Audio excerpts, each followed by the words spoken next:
Stop chasing money, start chasing happiness, and you will be rich. The wealthiest, most successful people didn't start out chasing money. They started out chasing a purpose. They were driven by the idea of creating something. If your purpose is to chase money, you're actually pushing it away.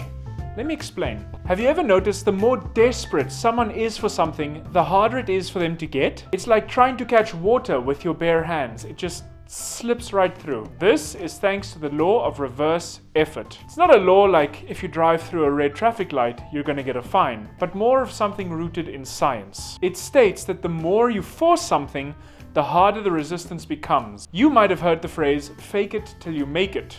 There's real science behind that. When you focus on what you lack, you send a signal to your brain that you're in deficit mode, a scarcity mindset.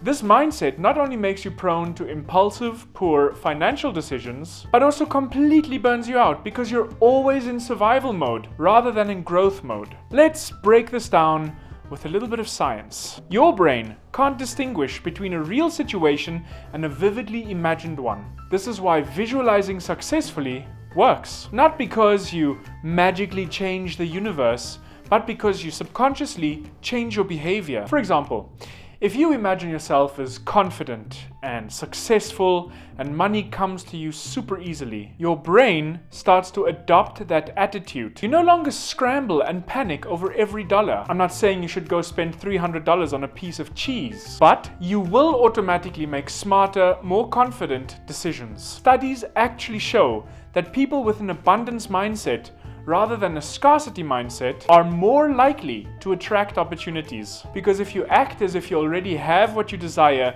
you're not driven by desperation. Instead, you project confidence, big dick energy, and people naturally gravitate toward that. Let's take a look at some real-world examples, like Steve Jobs. When he co-founded Apple, he wasn't focused on making money. He was obsessed with challenging the status quo. His passion and his purpose drove him, and as a byproduct, the wealth followed. My personal favorite is Mate Rimac, the CEO of Rimac and Bugatti. He started by converting an old BMW into an electric car, but his goal was to create a fast and fun electric car, something that wasn't on the market at that time, and he ended up becoming a multimillionaire. So what about that famous phrase, fake it till you make it? It's not about deceiving yourself, it's about aligning yourself with the version of yourself that you want to become. Imagine this. Instead of desperately trying to secure wealth, you just start to act like the successful person you envision. When you fly, you might be in economy that's out of your control for now, but what's in your control is maybe stopping by and buying a bag of chips, or instead of sitting through the flight watching YouTube, you actively work on something. Hold your head high, make decisions confidently, and focus on creating value. Over time, your brain will adapt to that, and your actions will reflect success. It's not faking it. It's science. It's recalibrating your mind. Let me ask you a question.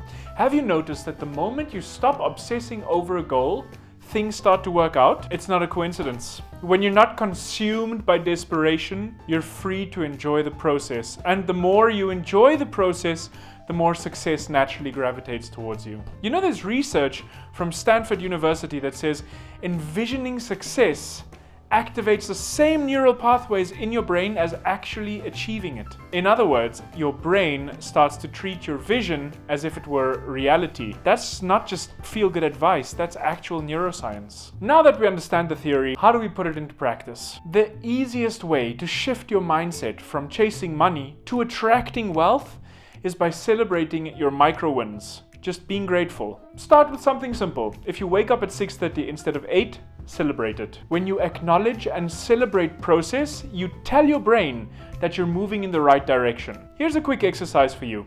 Every morning when you wake up, write down 3 things that you're grateful for. They can be as simple as a good cup of coffee or that you had a fantastic bowel movement. Over time, this practice will rewire your brain to focus on abundance rather than scarcity. And guess what? That positive energy attracts even bigger wins. Why? Because your mindset has shifted to big dick energy. Now I want to emphasize that wealth isn't a bad thing, it's a tool. Money gives you freedom, security, and the ability to pursue your passions at a larger scale. But it shouldn't be the goal in and of itself, because when you pursue your passion, money will naturally follow. So let's remember, if we chase money out of desperation, we create a cycle of lack. Instead, visualize your success, celebrate small wins, and align your actions with the person that you want to become. So here's my challenge to you. Instead of chasing money, try chasing purpose and impact. The money will follow, almost as if by magic, but it's really the power of your transformed mindset. So write your 3 small wins in the comments down below, subscribe, like the video, and I'll see you next time.